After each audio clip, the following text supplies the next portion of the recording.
Gemma. Thanks. Thank you. Yeah, so today I'm speaking about mental wellbeing and resilience in partnership with Kingswood Group. And what I find a lot as somebody that does quite a lot of corporate training is that we talk a lot about mental health and mental wellbeing, but not necessarily so much about training surrounding resilience and how we can boost our resilience.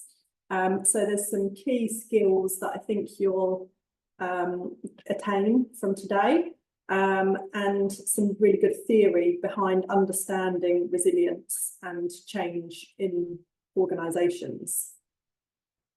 So first of all, I am just going to talk about some of the UK statistics surrounding why this is an important topic. So the reason why mental wellbeing is so important in workplaces, as I'm sure you will know, is that there are a lot of people, millions in fact, of UK workers that are suffering from work-related illness. And half of those, so often when we used to historically think about work-related illness, we used to think about musculoskeletal issues or maybe headaches and things like that. But these days, half of that number of 1.8 million, which was the figure in 2021, 2022, is made up of stress, anxiety and depression. So in whatever industry you work in, mental health and mental well-being is a really important topic. More than 17 million working days are lost as a result of stress, anxiety and depression. And 61% of employers have experienced mental health issues due to work specifically. The mental health cost to employers is estimated by Deloitte to be up to 42 billion a year. And interestingly, 30% of managers say that they don't have enough support to enable good employee mental well-being. So there's been a load of research around what the return on investment is of improving wellbeing in the workforce. But the biggest of those studies was done by Public Health England, and it shows a £2.32 return for every pound spent on wellbeing. But there have been some studies that have shown that it can be as much as ninefold, depending on the industry as well. So what is mental wellbeing? So what I find really important for people to understand is that within the mental health continuum, which is this what looks like lips at the bottom here, there is what you have as mental well-being and what you have as mental illness. So this is all mental health. So this whole diagram, whole lips, is mental health. And within mental health, you have mental illness and you have mental well-being. So it's on a spectrum, like a lot of things. So if you were completely elated and happy with life and fully mentally well, you could be a +10. So right here over on the left-hand side of the axis. If you are feeling good, maybe got a holiday coming up, just generally quite content, you may be sort of around a 5. And if you're a bit sort of, you know, happy some days, a little bit down some days, but not clinically, medically unwell, then you're probably around a 0 or 1, somewhere around here. And we do fluctuate on a day-to-day basis. You know, mental well-being often increases towards the end of the week because we're humans, and we, you know, if we don't love our jobs and want to be there all the time, then obviously there's going to be a degree of variation, but usually no more than about 3 points on the scale. Then when we look at mental illness, it can be very low level. So someone can be, say, for instance, about a -1 on the graph, where they do have mental illness, whether that be anxiety, depression, eating disorders, bipolar, whatever it might be, but it will be really hard to diagnose or really hard to even see, even as colleagues and friends, but that doesn't mean that someone's not finding things difficult from time to time. Once you get usually around about a -5 or below, those symptoms are very pretty much apparent if you spend any length of time with someone. So you might just sense the general kind of lackluster nature of someone. a lack of like enthusiasm. You might see that it's difficult for them to go about everyday tasks. The speed of their work might slow down.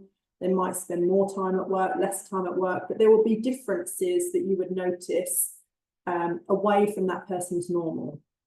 And that's when someone is mentally unwell, when it's changing their behaviour and sometimes their identity to some extent. So this whole curve-like symbol is what we call the mental health continuum. And within that, you've got the mental well-being and the mental illness. So today we're focusing around mental well-being. So we're focusing around what we can do for our mental well-being, what is mental well-being, and how we can boost our resilience, which stops us. Resilience acts as like a barrier in the middle here that stops somebody going into mental illness. So resilience is the only really tool in our toolbox that we have as individuals that have to work to stop us from becoming mentally unwell from the stresses of work. And I'll go into that shortly about the difference between stress, pressure, and mental illness. So on this mental health continuum, a different way of us presenting it rather than just on the 2 axes is by having 4 axes. So clinically, what we see a lot when we think about patients here at Wellbeing Clinic is that someone may be they might have optimal mental health. Just because somebody is in good mental health doesn't mean that they don't have a diagnosis of mental ill health. So for instance, particularly with people that suffer from bouts of depression or bouts of anxiety or disorders like bipolar, there will be times that that person is in optimal mental health. So that person can be with or without a diagnosis. From an occupational health perspective, someone might have confidentially disclosed that they have a diagnosis when they start a job, and that might be on their personnel record. And whether you're a line manager or a colleague, you may or may not be aware of that. But sometimes people come to their own conclusions about people and make assumptions from observing behaviour. But what's important is whether or not someone has a clinical diagnosis or not whether you just believe that they've got an issue. And then under poor mental health, the same applies. So you can have poor mental health without a diagnosis.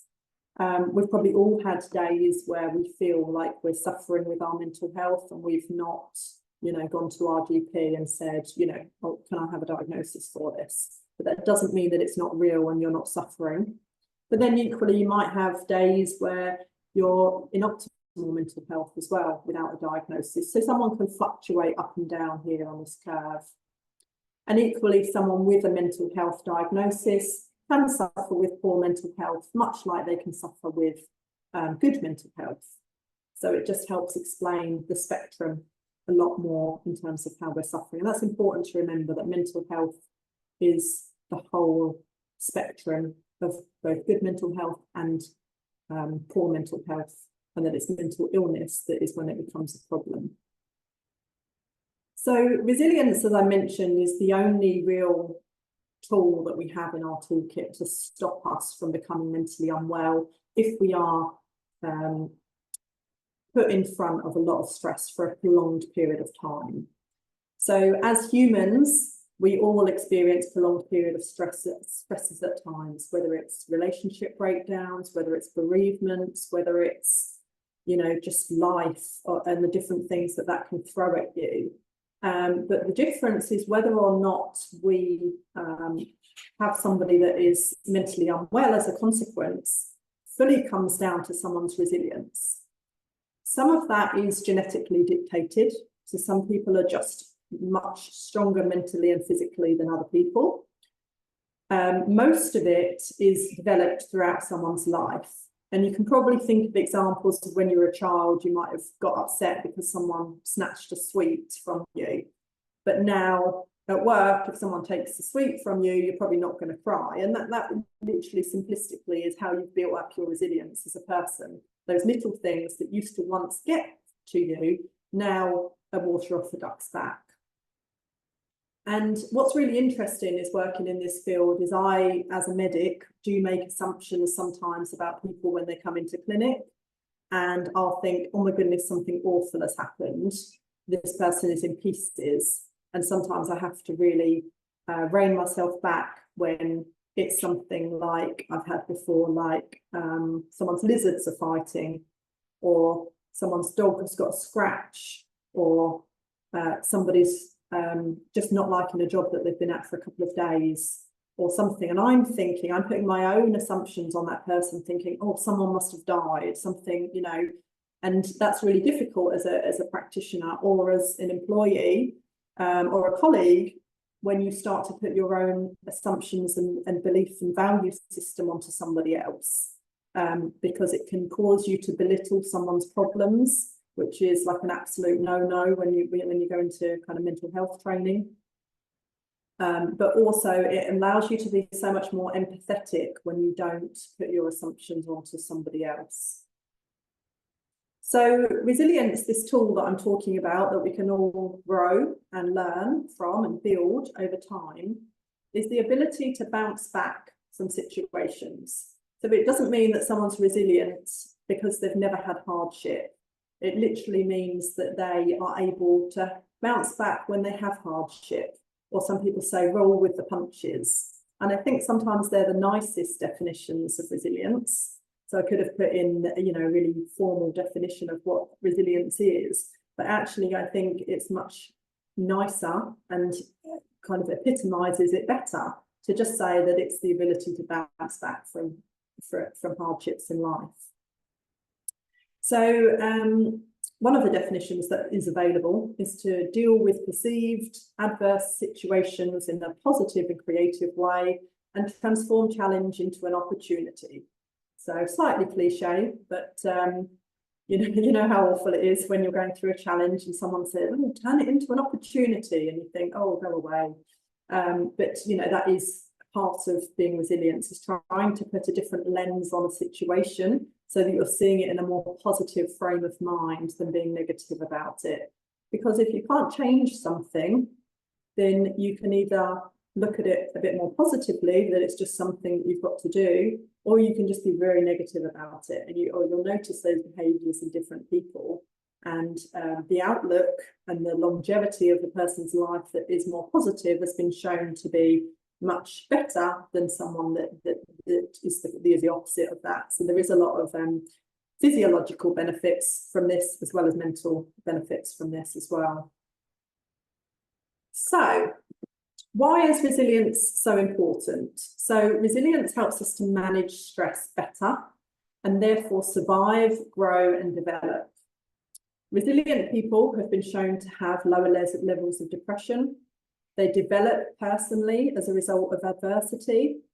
They harness inner strength that helps them rebound from situations, and they can function physically and psychologically and keep doing so in difficult situations. So who wouldn't want to be resilient, right? A lot of good things there. So some of you might be familiar with what's called the change curve, which was developed by a guy called John Fisher.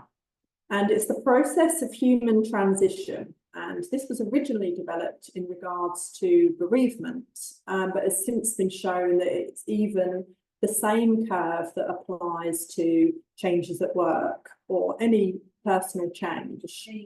So what often happens is there's the start of the situation, start of a change, and someone might feel, oh, can I cope with this? Or they might feel happy about the change and feel, oh, good, something's going to change. And then at some point, there might be a little bit of fear. What does this, how impact does this have on my life? Is it this bigger than I thought? What will that mean? And sometimes people go into denial. So we see that a lot when we deliver bad news to people medically. People will say, oh, the results must be wrong, or, you know, something. You instantly go into the state of denial. Even when, you know, people have died, there's a real kind of sense of, oh, what can I speak to them? There's a real kind of denial element that's very, very much real. And then sometimes people go into delusionment and they drop down on this curve of kind of mental well-being. And then someone becomes to gradually accept a situation and can sometimes see it positive. And that's when they've come out of the change curve. Now, if you're a more resilient person, you will go through this process much more quickly. So it doesn't mean you're immune from these thoughts or feelings or behaviours, but it means that sometimes over a course of a couple of days, you could go through this entire curve. Whereas when we see people that are stuck in a cycle of, let's say, you know, they're bereaving for a long period of time, then they could be stuck in this for years, or people will sit really low on the curve for a matter of time, and they need, you know, help to kind of talk and process that to allow them to kind of move on with, you know, changes and make changes to their lives. So essentially, this can be shifted. This horrible, unsettling journey that is a bit like a roller coaster is shortened when you're a more resilient person. So there's been a lot of studies around resilience. So there's a lot in the kind of business world about resilience that's been studied by clever people, mainly universities, and they've come up with 4 key components of resilience. And this is called the Robertson-Cooper model, this one that you'll see on your screens here. So you'll see resilience in the middle, and that's surrounded by the 4 key components which they've shown, which is confidence. So confidence helps you to be resilient, might come as a surprise to some people. Social support is a massive one for resilience, because no man is an island, and we really do need other people to help us with situations. Adaptability, so it's the ability to adapt to a situation or a change, allows us to be more resilient. And then having purposefulness. So purposefulness as in having a purpose or feeling purposeful is really important. And that's why sometimes when people retire and they've had a job or a career, and suddenly they just feel this lack of sense of purpose, and then their resilience goes down. You know, little things like, you know, losing the car keys or thinking about what to have for lunch become a massive deal in someone's life, because they're less resilient and resourceful than they were before. And we see that a lot when we see people medically when they've had a life change. So you'd be surprised how strong these 4 pillars of components of resilience are. So even if you can improve, go away from today and think, right, I'm going to work on what's my purpose, or I'm going to work on my social support system, then that will make you much more resilient. There's been another study, a very respected field of research by Dr. Karen Reisbish, who devised what's called the 7 learnable resilience skills. And the reason why I put this one in is because these are learnable skills. They're not genetically dictated. They're not something that you either have or you haven't got. Like, for instance, emotional intelligence in some documents will come up in terms of resilience. But these 7 learnable resilience skills are the first, and in no kind of weighted order, is emotional awareness. So that's understanding our emotions and the emotions of others. It's also been shown under this that if we're more empathetic of other people's situations, they are more supportive to us, and that bolsters that social support arm there. So actually being open and honest with people and boosting your emotional awareness will help you to be more resilient. Impulse control. So the reason why this is important is because we all have a choice as to how we react to situations. Some people will advise you to count to 3 when something happens, so that you don't react all of a sudden, because we could all shout and scream at certain situations. But actually controlling our impulses gives our brain more time to think about how it wants to react to a situation. And by doing that, we're actually processing the event in a much deeper way that involves more areas of our brain, that allows us to be more resilient with a situation if we literally just control our impulses. So there's been a lot of research being done on that at the moment, and the importance of that. Also, optimism is a learnable skill, believe it or not. You sometimes think, oh, is someone optimistic or pessimistic? But that's not like saying, have they got brown eyes or blue eyes? It's literally a choice that someone makes, and they choose to be optimistic or they choose to be pessimistic. So it can take some time to learn how to behave differently, but ultimately optimism is a choice that you can learn to make yourself become more resilient. Causal analysis, so understanding the reasons behind something can help you to understand a situation better and therefore respond to it more resiliently. So for instance, if you think something's happened or someone's not told you something, if you kind of go through the process of thinking, oh, well, I'm sure there must be a positive intention. I'm sure that person didn't want to tell me that because it was because they didn't want to upset me and things like that, then our ability to process it in a more positive and optimistic way allows us to deal with that more resiliently.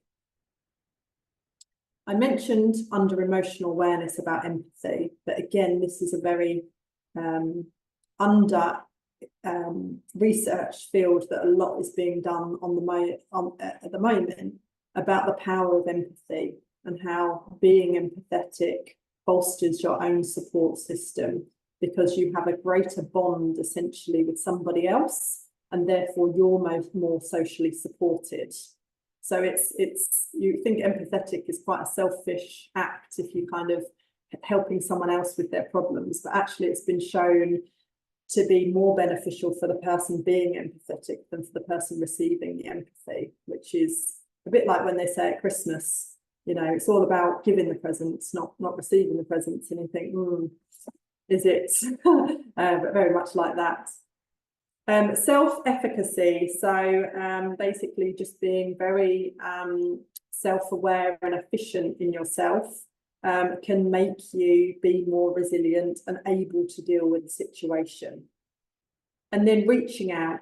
So again, this kind of does also link with some of the others, in that if you are social about a situation and you share your problem with other people, it's a bit like a problem shared is a problem halved. It allows you to process that information better and you feel better supported, and so you're able to move on from that situation quicker. So this was what Karen Reisvich devised, and I think there is a lot of truth in all of those.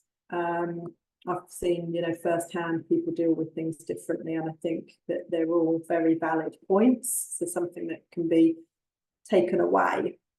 And then probably my favourite model, this is how geeky I am, probably my favourite model for resilience is a model called the Resilience Core by Dr. Gail Wagnild. And she devised this circular model here of 8 different components of resilience that again we can control. So move that up there, to allow us to be more resilient. So one is around purpose. So what I mentioned around that purposefulness that featured in the other model. Being flexible is really important to resilience. So understanding that things change, nothing is kind of black and white, there are shades of grey and everything. We have to kind of change our mindset to be flexible and open to all possibilities. One of my friends that's a clinical psychologist, the number of letters that I get that say this person should be open to all possibilities is amazing. But there is a lot of truth about that. Some people are very closed off in their thinking, it must be this or this. And that is very detrimental to someone's mental health, but also their ability to be resilient. So if you can change the flexibility of your thinking, you'll find that you feel a lot more able to cope with things. Being organised, so some of you that know me well will know that this is the one that I struggle with the most on this resilience core. And there is a questionnaire that sits behind this, so we can send this out afterwards if you want to do a little quiz of your own resilience. So I kind of knew that my organisation would be the lowest, but I've tried to improve it, and it's challenging. So you may or may not be able to do things about those once you've done the quiz, but it will allow you to learn areas that you can improve in your life that will make you more resilient. So problem solving, that's kind of goes without saying. If you can think through problems and think about how to solve them, then it allows you to think about different possibilities. So that is really helpful. The empathy we talked about in the last model and the social connections, but self-belief is actually so huge. And I guess it links to purposefulness as well. But self-belief, having that belief in yourself, that confidence in yourself, is so important to know that you're able to cope with whatever it is that you're going through. Because as soon as the cracks start to show in your own self-belief, you'll think that you can't go through a redundancy program, or you won't get another job, or you'll never find another partner, or you'll never be able to do this. And that's that kind of negative thinking starts to kick in when we lack self-belief. And there are things that you can do to improve your self-belief. And then being active, so not just being physically active, which is also obviously good for releasing endorphins and making you physically and mentally more well, but also being active in regards to social and community activities has been shown to make you more resilient as well. So that's the Resilient 4. So hopefully now you've probably got a good idea from me talking away about resilience, how you could build your own resilience. But here is a kind of 8-step process that you can take to build your resilience. So think about what your purpose is, whether it's your personal purpose, whether it's your workplace purpose, and think about the value that sits behind that. When you encounter a problem as well, it's about thinking about that logically, processing the information, being open to all those possibilities, and making a plan and taking action. So psychologically, we often use a model with people that's called acceptance commitment therapy. And what that means is that somebody has to accept a problem before they can do anything with it. And actually, you'd be surprised how difficult that is for people to do. It's definitely more than 50% of the process is once you've accepted that there's a problem, then it's about dealing with it. And then it's committing to what you're going to do about that problem, which is your choice, which is your action plan. And then it's committing to it, to sticking to it, so not going back. So we see that a lot with people that have encountered, abusive relationships, for instance. There's that tendency to go back sort of 6 or 7 times before they may eventually leave. And the acceptance commitment therapy will allow them to try to move on from that situation quicker. So it's really been shown that if we plan out how we deal with problems, it allows our resilience to be improved. Determination. So we all know the power of determination.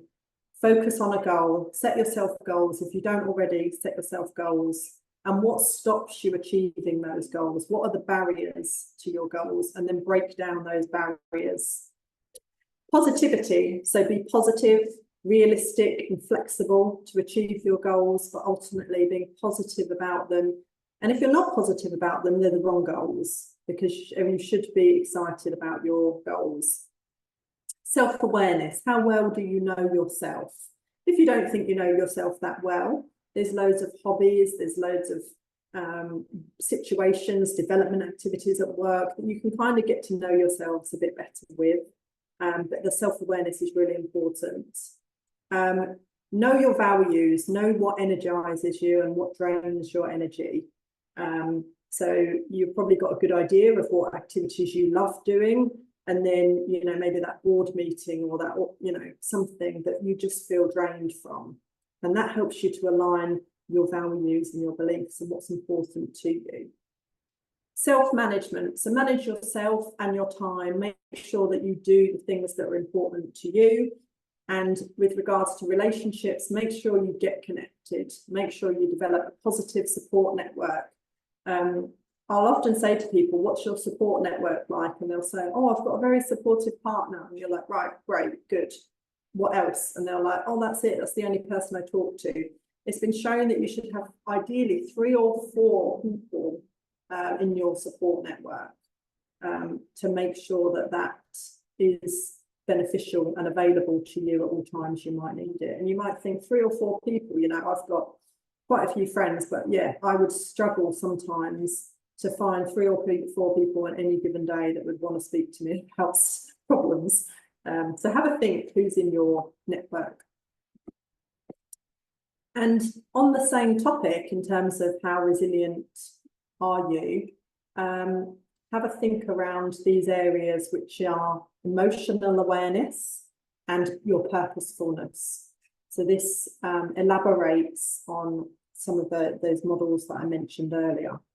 So in terms of emotional awareness, it's important to have vision, determination, interaction, good relationships, problem-solving skills, organisation, self-confidence, and being positive.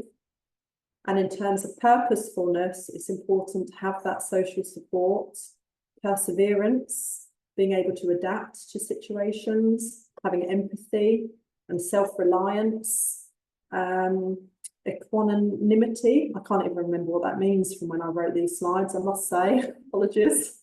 Someone will tell me what that is. And willingness to change and knowing your values.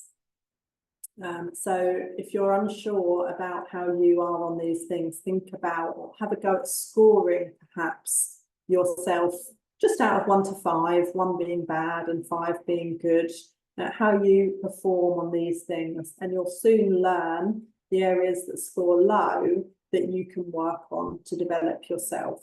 And for those of you that have performance appraisals at work and things, it's useful to have these conversations with your line manager or think about some of the things that you can play into that development plan as well. So earlier I mentioned that there's a cut-off point between performance, pressure and stress. So I like this curve because people say to me, oh, well, I thought pressure was a good thing, or I thought stress was a good thing. And this curve really sort of explains that. So pressure can be good for certain people. Some people work well under pressure. Some people hate pressure. So pressure is not always good, depending on the person. Some people love a deadline and they love that pressure and they'll work up to the deadline, and that gives them the energy to push them over the line to get something done. However, everybody has what's called the fatigue point, which is that point at the top of the curve, just where that red line, dotted line starts. And at that point, somebody has had enough pressure, usually. And that tipping point is where exhaustion, ill health, signs of stress will come in. So pressure can be positive or negative for someone, but stress is always negative. Stress is an illness. You can't have good amount of stress. It's a good amount of pressure, but never a good amount of stress. So this, where this exhaustion takes place, ill health, absences, that's going to be as a result of stress and mental illness, where this drops down. And the thing that's been studied with regards to this fatigue point at the top here is that our resilience shifts. The more resilient we are, the further up this curve we can cope with tension and pressure before we collapse down in the curve. So people that are more resilient, it doesn't mean that they're in some way superhuman, but it just means that they've learnt to build coping mechanisms in place to allow them to deal with more pressure than the average person. And they're all learnable skills, the learnable skills that we touched on a few slides ago in terms of building your resilience. So if you feel like you're a person that very quickly gets fed up with situations, that very quickly feels stressed, then it's really nice and reassuring to know that you can help to boost that ability to build your resilience. And resilience is the only tool in the toolkit that individuals and organisations have to stop their employees or you yourself as staff from succumbing to the ill effects of stress.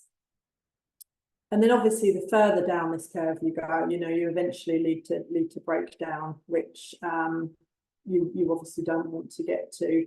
So once somebody is at that point, it's like the straw that broke the camel's back, anything minimal will upset them because they've just got no resilience left by that point. They're so done and emotionally exhausted that even a pen not working or something will you know, be a huge issue. So this is why this performance versus pressure curve is such an important tool to understand. So there's a bit of science around resilience as well, but I'm actually not going to go too much into this because I'm a bit of a science geek and it's not actually loads applicable to you, apart from knowing that stress causes changes in blood glucose levels. And from a selfish perspective, if your employer stops you from getting as stressed, you will perform better, not only psychologically because you'll be happier, but also because your blood glucose levels will be more stable, so your brain will be better able to work. I'm not going to go into the science of it, but just to know that stress isn't good. It causes peaks and troughs in your blood glucose level. For that reason, it can make you put on weight as well, which a lot of people want to avoid, but also makes you a better employee and better able to work. So it's just an interesting kind of medical standpoint there. Right, so I'm going to open up a dialogue a little bit to you guys. If you're happy to, it really depends how happy the audience is to speaking. But with regards to signs and symptoms of stress, anxiety and depression, I want you to, if anyone's comfortable, to put in the chat or to say out loud what they think are the most common signs of stress, anxiety and depression that they've either seen in themselves or others. So if we start with stress, has anyone got any signs that they often see with regards to stress? By always take yourself off mute if you want to verbally say something.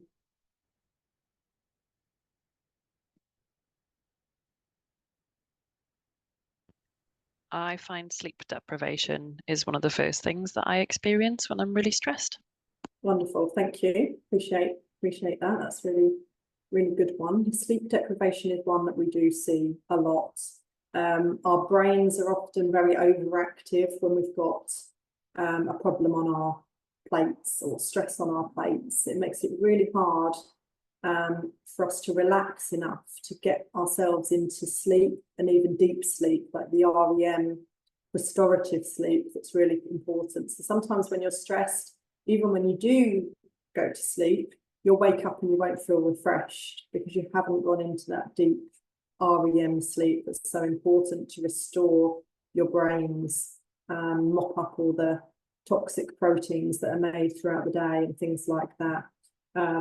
And that's why it's so important when you're stressed to try to relieve stress in a positive way that you've got. So some people will say, you know, what we'd class as a negative coping mechanism, although we all do it, is, you know, have a glass of wine or something like that. But a positive coping mechanism would be more about going for a run or doing some exercise or chatting to a friend and things like that. So they're positive things.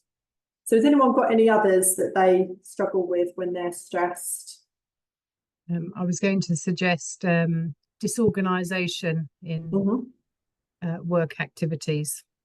Yeah, absolutely. Yeah. So often when you're stressed, because you'll be rushing around a lot, you'll often become more disorganised, and that can create stress not just in yourselves but in others. That stress can be easily avoided or mitigated by just better planning and kind of problem solving. So that's one that is really good, but we all do when we've got a lot on our plates. So that's good. There's a couple in the chat. So irritable and short-tempered.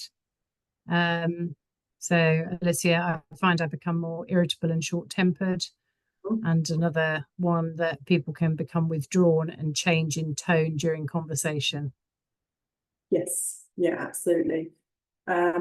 So both of those are really valid and really true, and that's a really good signs and symptoms way of acknowledging those in others and in yourselves.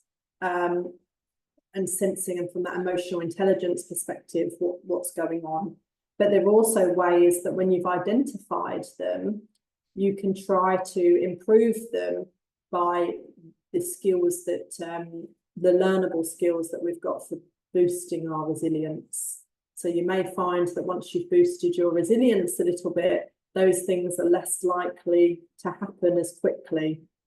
So it's an interesting thing to do. I think perhaps if you can score yourselves against those things now, and then in a couple of weeks' time, once you've had a chance to do some of the activities that boost resilience that we talked about earlier, and that will be on these slides, which we can disseminate, I believe, then you can then score yourselves and see what the improvement of those is.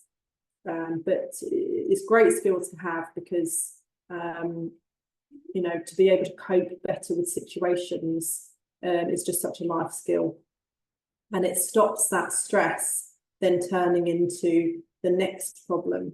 Because what we see medically is that a prolonged period of stress in anybody turns into anxiety and depression. It's just human nature. We're not designed to deal with stress, and even the most resilient person in the world will succumb to anxiety and depression if they're stressed for too long or too high a level of stress. And it makes me laugh, because sometimes I work with companies that have got a brutal work-life balance, like some law firms and people like that work crazy hours, and they'll say to their people, you just need to be more resilient. You're just not resilient if you can't cope with this, and whilst you're going through a divorce, and whilst you're dealing with this, you need to go on this course to learn to be more resilient. And then this poor person will come to me and be like, how am I more resilient? And I'll just say, look, you're kind of ticking all the boxes of what you can do to be more resilient. And actually, we're only human at the end of the day, and we're not robots. And you can train yourself to be more resilient. But once you're at the kind of peak of everything you can do in terms of dealing with work-based pressures, and there's nothing else you can do, that then becomes a different problem that kind of goes back to your employer. So it's important to know that we're all humans, and we all will succumb to these things, even if we've done everything in our power to try to stop them. So with regards to anxiety, so can we think of a couple of things? Obviously, there's some listed here that you may see. Some people present with panic attacks or pins and needles or restlessness, but it's nice to know and get you to acknowledge some of those signs and symptoms that, again, you've seen in yourself or others, so that we can acknowledge how real they are, and then also think about how we can build resilience around those particular areas. So again, if someone's got anything that they'd like to share with regards to signs and symptoms of anxiety in themselves or others, that would be great.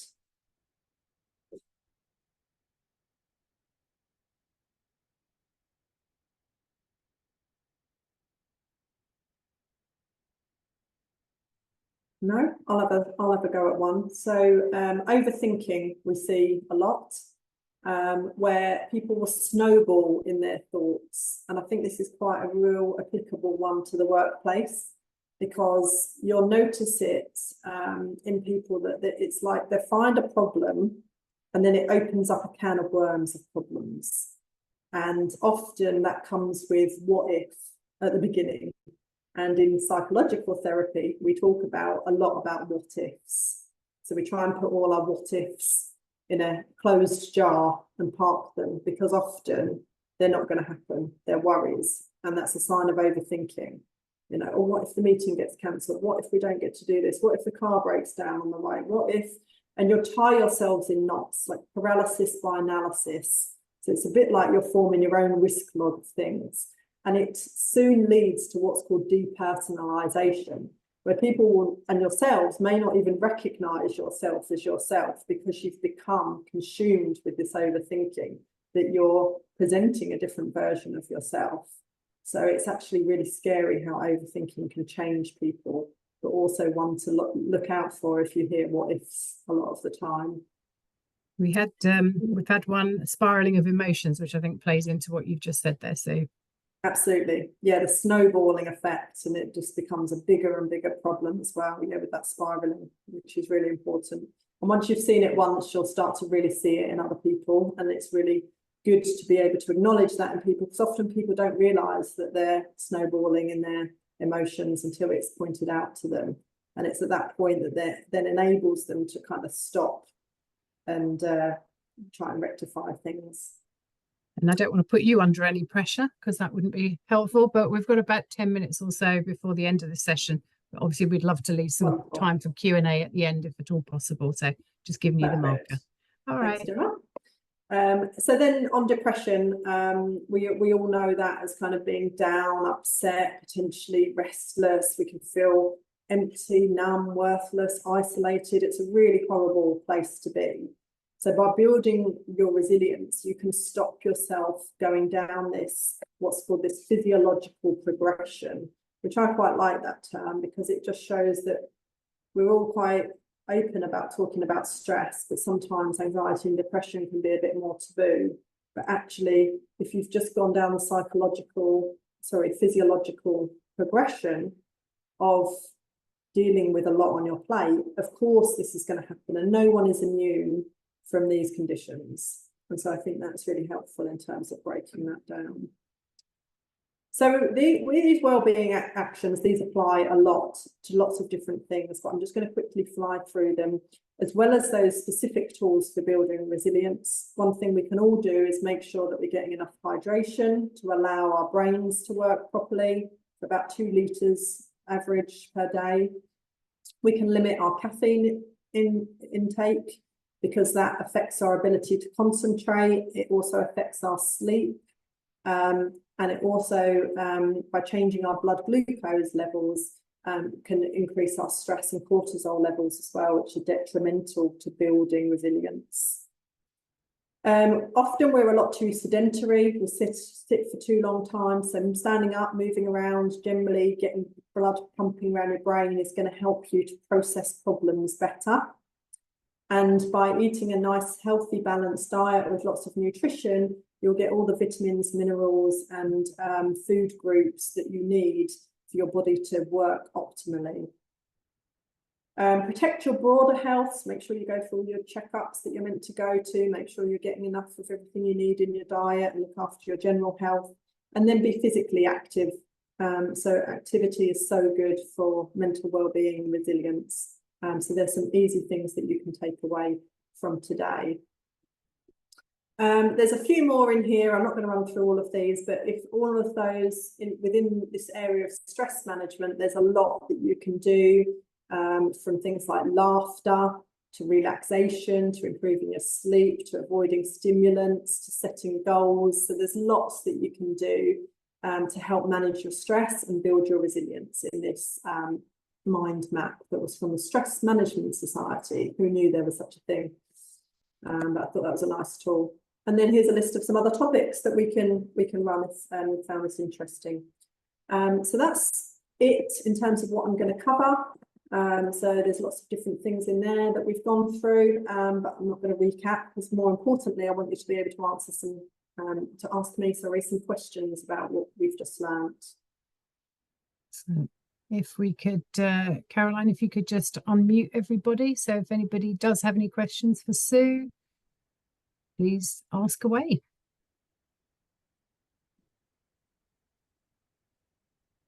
One of the questions on the chat, we will be sending out the recording, I think, wouldn't we? We will, yeah, absolutely. Well, we're going to do, Caroline will be taking care of the kind of follow-up activity, and we're also going to get the presentation loaded onto our website as well.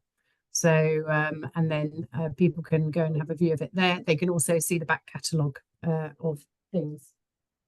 Wonderful. And we'll also send out the quiz as well, for you to be able to score your own resilience and see those areas that 100%. I've made a note of that. If you can get that to us, we can get that out to everybody. That would be fabulous. We'll do that shortly. Right. So any questions on any of that? How much REM sleep do we need a night? From Katie. Thanks for that. So it does differ from person to person. So we have 90-minute sleep cycles. And in that 90-minute sleep, we go into REM. So typically, ideally, you're looking at about 3 hours of REM sleep, which usually equates to about 7 to 8 hours of total sleep. But there are a lot of nutritional ways that you can improve your ability to go into REM sleep, as well as things like a sleep routine. So you'll go into more REM sleep if you cool your room down or have a bath or shower about half an hour before bed. If you kind of have a sleep routine that your body associates with bedtime, so you start to get into that mindset, reducing blue light, and you're trying to clear your head of any kind of problems from the day.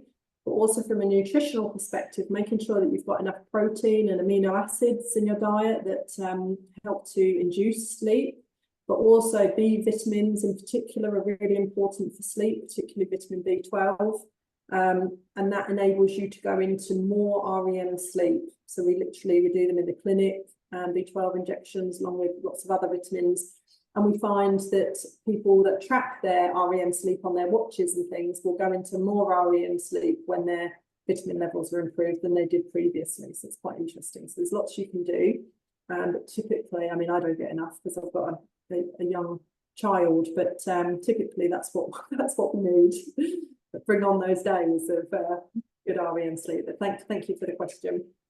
Anybody else? Any questions? I think I was just going to add in to that, Sue, from previous webinars that you've delivered and information you've provided, particularly around sort of life events like menopause can affect, all those things, the overheating at night, the restless sleep, all those sorts of things, some of that can be supported and helped by good nutrition, good routines, and and you can also get support through through a GP if it becomes more of a significant problem. Not much a GP can do about having a lively baby though in the house. That's no, there's only so many vitamins you can pump yourself full with, even if you work in the field.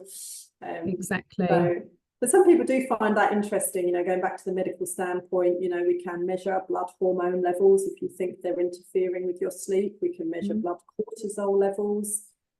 We can give you tips on relaxation. We can improve your vitamin levels. We can refer you to different therapies, talking therapies, online resources. There's lots. So if you are struggling in any way and you wanted to kind of either run some blood tests or talk to us about anything that you're kind of going through, we are here in Colchester or over the phone. So please do reach out to us at Wellbeing Clinic. We're more than happy to help with anything that anyone wants us to help with medically or psychologically.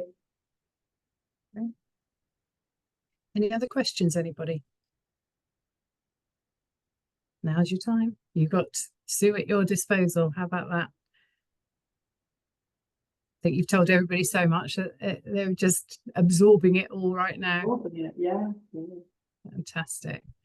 Okay, well, look, guys, in lieu of any other questions coming through, if there's anything anybody thinks about after today, please do get in touch either directly with Sue or with us here at Kingswood Group. My details are up here above my head. Or you can just look us up, as I said, on the internet. We're kingswoodgroup.org. And if you are looking to get in touch with Sue and you can't remember the Wellbeing Clinic Essex contact details, then just get in touch with us and we will signpost you on. That would be great because we work really closely together. And the purpose of all of these webinars really is to provide information, advice and guidance, which is one of the Kingswood commitments. We have had a very strong focus this year in partnership with Sue at Wellbeing Clinic around well-being, and we know that well-being in the workplace does have a significant impact on on organizations and on business, and never more so. I hate to mention the fact that we have a general election tomorrow, but we have a general election tomorrow, and that is causing quite a lot of uncertainty around what will happen, but certainty around the fact that something will happen. And the tension between those two things is playing out in a lot of people right now. So, you know, do feel free to reach out to Kingswood Group. We are able to support organisations in a whole myriad of ways, you know, whether that is supporting with the development of menopause policies or mental health and wellbeing strategies, or which we would do in partnership with organisations like the Wellbeing Clinic, or whether it's simply to talk through workload, workforce matters. You know, taking the load off you and pushing the load onto us helps take that stress level and that pressure level down. Allows you to deploy your resources in a more effective and efficient way rather than feeling overloaded. So do feel free to get in touch with us. We do have other webinars coming up later this year. We are adding to our list at the moment. So, you know, do feel free to sign up. They are all free. So, you know, it's not that we're not going to charge you for them, nor would we charge you if you didn't turn up, which is unlike some of our competitors. We just want people to feel informed and supported. So thank you very much, Sue, for your time today. I really appreciate it. I've certainly learned yet more stuff, as I always do when you get on the webinars with us. It's been really informative. I've made lots of notes. I've got sticky notes now all over my desk, things that I'm going to go out and do and try. Thanks to everybody who's joined the webinar today. And for those who are in the Kingswood team, for all your support in helping to get this on the road today. And I wish everybody a very pleasant rest of today. Bye for now.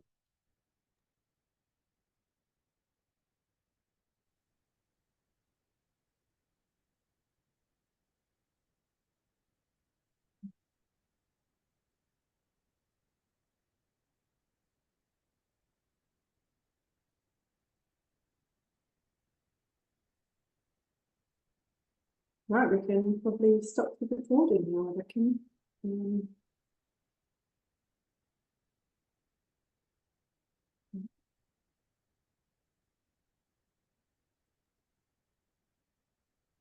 Sorry.